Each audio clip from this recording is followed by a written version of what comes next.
할렐루야, 존귀하신 하나님의 이름을 찬양합니다. 오늘도 기쁘고 감사한 마음으로 하나님을 예배합니다. 4월 3일 월요일 아침 예배를 하나님께 올려드리겠습니다. 기도하겠습니다. 오늘도 우리와 함께 하시는 하나님 아버지, 하나님의 은혜에 감사를 드립니다. 주님, 우리의 삶은 때론 흔들릴 때가 있습니다. 우리의 마음 가운데 주님을 향한 믿음이 없어 흔들릴 때가 참 많습니다. 주님, 다시금 하나님을 향한 믿음을 붙잡고 당당하게, 담대하게 삶을 살아낼 수 있도록 저희들을 붙잡아 주옵소서. 우리 주 예수 그리스도의 이름으로 기도드립니다. 아멘. 시편의 말씀으로 우리 하나님을 찬양하기 원합니다. 시편 95편 10절 11절 말씀입니다. 우리 함께 합독하여 읽습니다. 내가 40년 동안 그 세대로 말미암아 근심하여 이르기를 그들은 마음이 미혹된 백성이라 내 길을 알지 못한다 하였도다. 그러므로 내가 노하여 맹세하기를 그들은 내 안식에 들어오지 못하리라 하였도다. 아멘. 오늘 우리에게 주신 하나님의 말씀은 마태복음 26장 57절에서 75절까지 말씀입니다. 매일 성경 109페이지에 있습니다. 우리 함께 합독하여 읽겠습니다. 예수를 잡은 자들이 그를 끌고 대제사장 가야바에게로 가니 거기 서기관과 장로들이 모여 있더라. 베드로가 멀찍이 예수를 따라 대제사장의 집들 안에까지 가서 그 결말을 보려고 안에 들어가 하인들과 함께 앉았더라. 대제사장들과 온 공회가 예수를 죽이려고 그를 칠 거짓 증거를 찾으매 거짓 증인이 많이 나왔으나 얻지 못하더니 후에 두 사람이 와서 이르되 이 사람의 말이 내가 하나님의 성전을 헐고 사흘 동안에 지을 수 있다 하더라 하니 대제사장이 일어서서 예수께 묻되 아무 대답도 없느냐? 이 사람들이 너를 치는 증거가 어떠하냐 하되 예수께서 침묵하시거늘 대제사장이 이르되 내가 너로 살아계신 하나님께 맹세하게 하노니 내가 하나님의 아들 그리스도인지를 우리에게 말하라. 예수께서 이르시되 내가 말하였느니라. 그러나 내가 너희에게 이르노니 이후에 인자가 권능의 우편에 앉아 있는 것과 하늘 구름을 타고 오는 것을 너희가 보리라 하시니 이에 대제사장이 자기 옷을 찢으며 이르되 그가 신성 모독하는 말을 하였으니 어찌 더 증인을 요구하리요. 보라, 너희가 지금 이 신성 모독하는 말을 들었도다. 너희 생각은 어떠하냐? 대답하여 이르되 그는 사형에 해당하니라 하고 이에 예수의 얼굴에 침 뱉으며 주먹으로 치고 어떠한 사람은 손바닥으로 때리며 이르되 그리스도야 우리에게 선지자 노릇을 하라. 너를 친 자가 누구냐 하더라. 베드로가 바깥들에 앉았더니 한 여종이 나와 이르되 너도 갈릴리 사람 예수와 함께 있었도다 하거늘 베드로가 모든 사람 앞에서 부인하여 이르되 나는 내가 무슨 말을 하는지 알지 못하겠노라 하며 앞문까지 나아가니 다른 여종이 그를 보고 거기 있는 사람들에게 말하되 이 사람은 나사렛 예수와 함께 있었도다 하며 베드로가 맹세하고 또 부인하여 이르되 나는 그 사람을 알지 못하노라 하더라. 조금 후에 곁에 섰던 사람들이 나와 베드로에게 이르되 너도 진실로 그 도당이라 내 말소리가 너를 표명한다 하거늘 그가 저주하며 맹세하여 이르되 나는 그 사람을 알지 못하노라 하니 곧 닭이 울더라. 이에 베드로가 예수의 말씀에 닭 울기 전에 내가 3번 나를 부인하리라 하심이 생각나서 밖에 나가서 심히 통곡하니라. 아멘. 할렐루야. 오늘 아침도 오늘 하루의 시작도 주님께 드리기 위해 나온 해림의 모든 성도님들을 주님의 이름으로 축복합니다. 오늘은 당당하신 예수님, 흔들리는 베드로라는 제목으로 은혜의 말씀 나누고자 합니다. 오늘 말씀은 예수님께서 드디어 잡히셨습니다. 그리고 그 잡히신 사내들인 공회 앞에 당당하게 그 신문 가운데 서 계심을 우리에게 말해줍니다. 하지만 예수님의 모습과는 달리 예수님의 수제자였던 베드로는 흔들립니다. 오늘 말씀을 통해서 주님이 주시는 은혜가 저와 여러분과 삶에 함께하길 축복합니다. 57절 예수를 잡은 자들이 그를 끌고 대제사장 가야바에게로 가니 거기서 서기관과 장로들이 모여 있더라.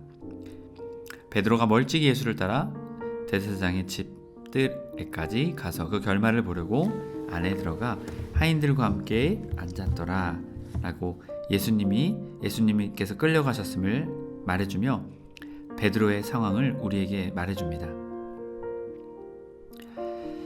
예수님을 끌고 대제사장 가야바에게로 가게 됩니다. 여기서의 끌고는 앞에 가골, 인도하다, 강제로 끌고 가다, 그리고 이런 의미도 좀 더 나아가면 죽이다 라는 의미도 있습니다. 이 예수님을 잡고 대제사장에 끌고 갔던 그 이유가 강제로 끌고 간 것이었고 죽이기 위한 것이었음을 바로 이 끌고 라는 단어를 통해 우리에게 말해주죠. 거기서 서기관과 장로들이 모여 있더라. 많은 이들이 이 예수님의 죽음에 함께하고 있었다라는 것이죠. 58절 베드로가 멀찍이 예수를 따라. 자, 다른 제자들은 흩어졌지만 어떤 제자? 수제자였던 베드로만은 예수님을 따라가게 되는 것이죠.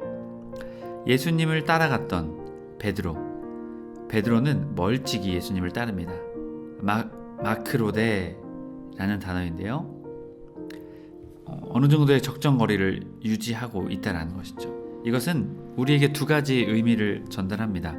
긍정적인 의미로는 예수님을 걱정하는 베드로의 마음을 알 수 있습니다. 하지만 한편으로는 부정적인 의미는 자신의 신변이 걱정되는 것이었죠. 예수님이 붙잡히셨는데 앞으로 나도 어떻게 되는 것인가? 그래서 예수님이 어떻게 이들의 신문을 받으시고 어떠한 결정이 내려지는지를 베드로는 알고자 했다라는 것이죠. 베드로에게 이런 두 가지 마음이 있었습니다. 그래서 예수를 따라 대제사장의 집들까지 들어가게 되죠. 그리고 그 결말을 보려 했습니다. 텔로스, 끝이라는 단어입니다.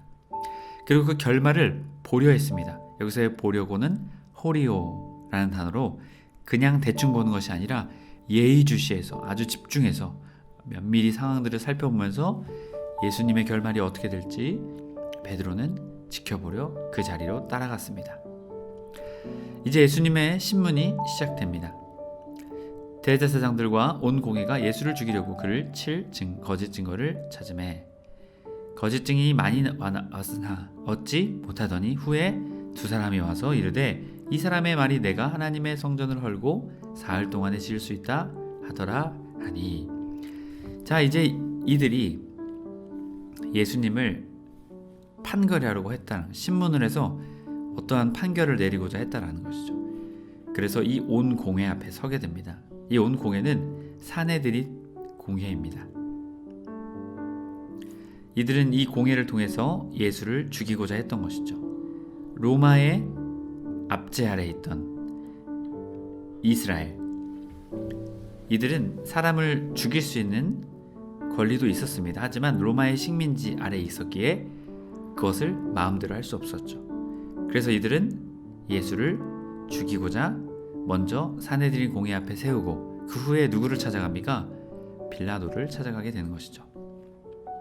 자, 이들은 71명이나 되는 사내들인 공회를 구성하고 있습니다. 이들을 통해서 이 일을 하고자 했던 것이죠. 그런데 이들의 불법성을 말해주는 단어가 등장하죠. 거짓 증거를 찾음에. 자, 예수님을 대항하여서 거짓 증거를 이들은 찾고 있었습니다. 예수님을 잡고자 해도 잡을 수가 없었고 예수님을 올무에 빠뜨리려고 해도 빠뜨릴 수가 없었던 이들은 거짓 증거를 통해서 예수님을 죽이고자 했던 것이죠. 이들의 불법성을 거짓 증거라는 것을 통해 분명하게 말해주고 있습니다. 60절에 거짓 증인이 많이 나왔으나 얻지 못하더니, 그리고 누가 등장합니까? 두 사람이 등장하게 되었다고 말합니다.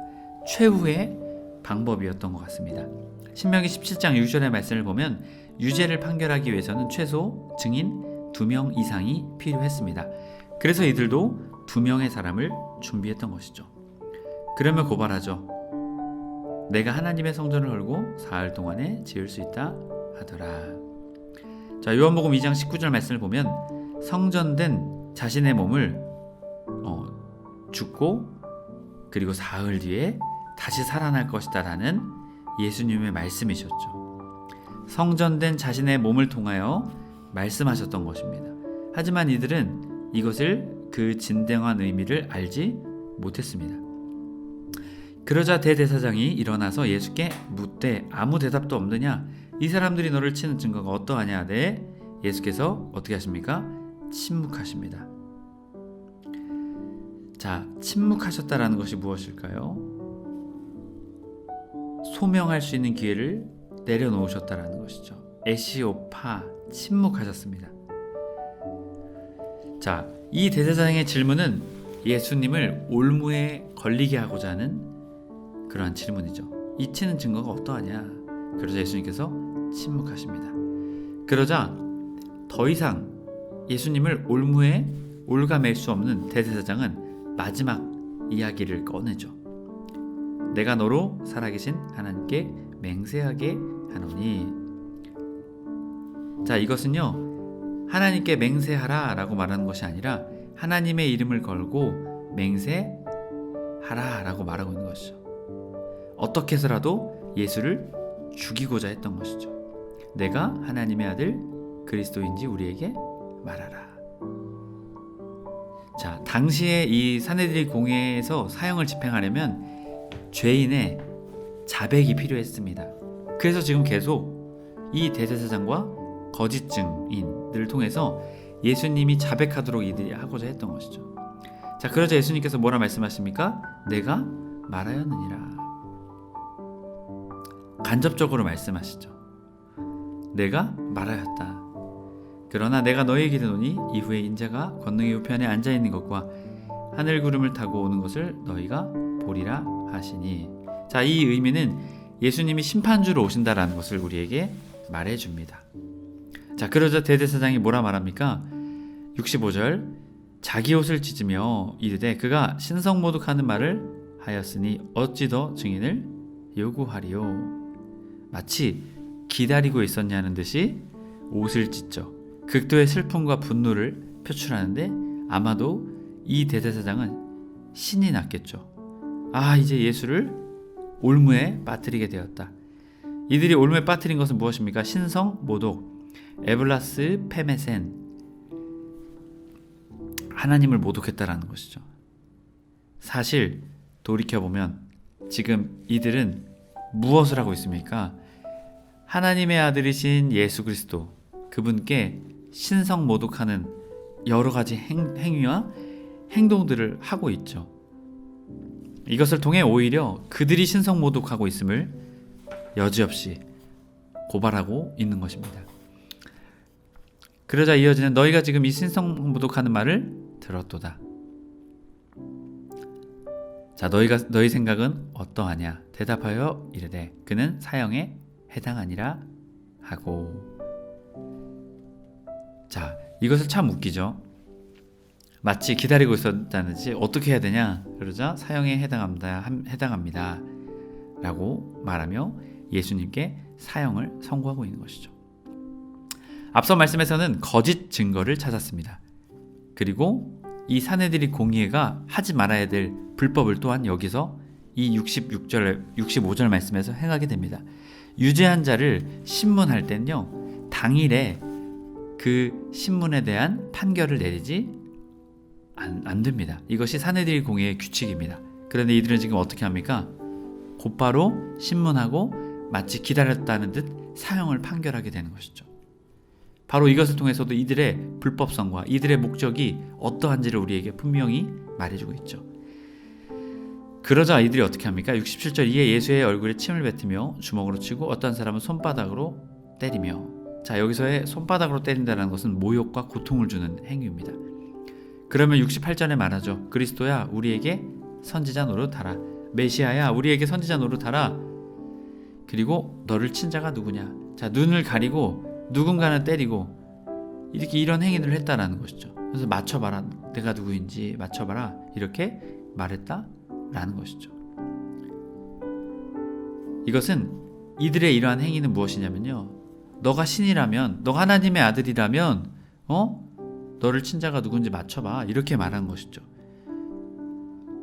너가 인간이다, 너는 그리스도가 아니야, 이렇게 말하고 있는 것입니다. 여러분, 이 어찌 신성모독하는 행위가 아니겠습니까? 여러분, 예수님께서는 당당하게 고난과 역경 앞에서 하나님의 구속사를 이루기 위해 순종하셨습니다. 하지만 비굴하지 않으셨고 당당하게 자신의 믿음을, 사명을 감당하시는 모습을 우리에게 보여주고 계십니다.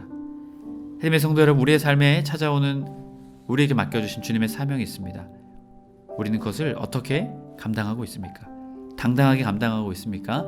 아니면 비겁하게, 아니면 그것을 모른 채 하며 살아가고 있지 않습니까? 하나님께서 여러분에게 주신 사명과 비전, 그것에 믿음으로 당당하게 감당하시는 저와 여러분의 삶이 되길 주님의 이름으로 간절히 축복합니다. 이어지는 69절부터는 베드로의 부인을 우리에게 말해줍니다. 베드로가 바깥들에 있을 때 한 여종이 그에게 오게 됩니다. 계집아이라고 표현할 수 있는데요, 이 아이가 와서 이 베드로에게 말합니다. 너도 갈릴리 사람 예수와 함께 있었도다. 자, 갈릴리 사람이라는 것은요, 당시에 이 예수 그리스도의 비천한 신분을 조롱하고 있는 것이죠. 자, 있었도다는요, 에스다라는 단어인데요, 지속적으로, 너가 지속적으로 예수와 함께 있었다라고 증언하게 되죠. 그러자 베드로는 어떻게 합니까? 모든 사람들 앞에서 부인합니다. 들을 수 있도록 공개적으로 부인했다라는 것을 말해주고 있죠. 첫 번째로 이제 예수님을 부인하게 됩니다. 나는 내가 무슨 말을 하는지 알지 못하겠노라. 자, 그러자 이어지는 71절, 앞문까지 나아가니, 장소를 이동했다라는 것이죠. 필로나 다른 여종이 그를 보고 거기 있는 사람들에게 말하되 이 사람은 나사렛 예수와 함께 있었도다 하매 베드로가 맹세하고 또 부인하여 이르되 나는 그 사람을 알지 못하노라 하더라. 자, 여기서 강력하게 부인하죠. 두 번째로 부인합니다. 나는 모릅니다. 여기서 맹세하다라는 단어가 사용됩니다. 메르호르쿠라는 단어인데요, 앞선 부인하다라는 단어보다는 더 강력한 부인의 모습을 우리에게 보여주고 있습니다. 그러면 말하죠. 나는 그 사람을 알지 못하노라. 자, 예수님을 그 사람이라고 말합니다. 제3자의 입장에서 지금 말하고 있는 것이죠. 자, 그러자 조금 후에 여기서 원어의 뜻을 살펴보면 약 한 1시간 정도의 후에 곁에 섰던 사람들이 나와 베드로에게 이르되 너는 진실로 그 도당이라 내 말소리가 너를 표명한다 하거늘. 이 갈릴리 사람이었던 베드로의 말투가 우리나라의 지역적 방언처럼 달랐다라는 것이죠. 너가 갈릴리 사람의 방언의 목소리를 가지고 있다, 너 분명하다라고 말하는 것이죠. 그러자 74절, 그가 저주하며 맹세하여 이르되 나는 그 사람을 알지 못하노라 하니 곧 닭이 울더라. 자, 여기서 저주하며 맹세했다. 세 번째 부인에서는 저주가 추가되죠. 말하는 그 대상인 예수님을 저주하는 것이 아니라 말하는 자신에게 진실이 아니면 그 저주를 내가 받겠다라는 의미가 깔려 있는 것이죠. 베드로는 이렇게 세 번을 부인하게 됩니다. 부인하고 맹세하며 부인하고 또한 저주하고 맹세하며 부인하는 베드로의 모습. 베드로는 결국 75절 예수의 말씀이 자신에게 기억나게 됩니다. 그리고 나가서 심히 통곡하게 되죠. 해림의 성도 여러분, 베드로는 예수님을 3번 부인합니다. 하지만 베드로는 밖에 나가 예수님의 말씀을 떠올리며 회개하기에 이릅니다. 비록 흔들리는 베드로, 그가 마음을 돌이켰을 때 후에 주님께서 찾아오사 그를 용서해 주시고 다시금 믿음의 자리로 당당하게 믿음의 사람의 자리로 세워주심을 보게 됩니다. 여러분, 예수님을 부인할 수 있습니다. 하지만 기억해야 할 것, 부인했다 하더라도 다시금 돌이키며 회개하며 주님께로 나아가는 우리의 삶이 되어야 될 줄 믿습니다. 그럴 때 베드로에게 주셨던 은혜가 우리에게 임하게 될 줄 믿습니다. 해림의 모든 성도님들이 때론 흔들리는 우리의 삶에서도 다시금 주님을 향한 믿음을 붙잡고 회개하며 돌이키며 나아가는 저와 여러분의 삶이 될 때 당당하게 나가셨던 예수님처럼 우리도 믿음으로 당당하게 나아가게 될 줄 믿습니다. 주님의 이름으로 우리 모든 해림의 성도님들을 축복합니다. 기도하겠습니다.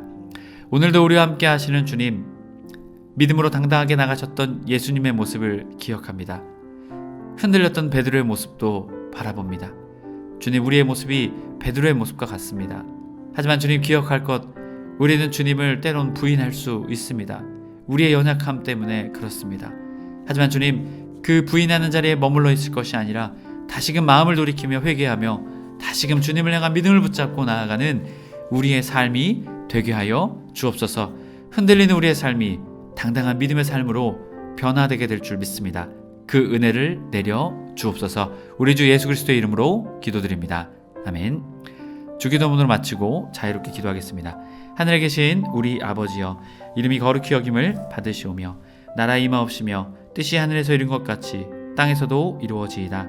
오늘날 우리 일용할 양식을 주옵시고 우리가 우리에게 죄 지은 자를 사하여 준 것 같이 우리의 죄를 사하여 주옵시고 우리를 시험에 들게 하지 마옵시고 다만 악에서 구하옵소서.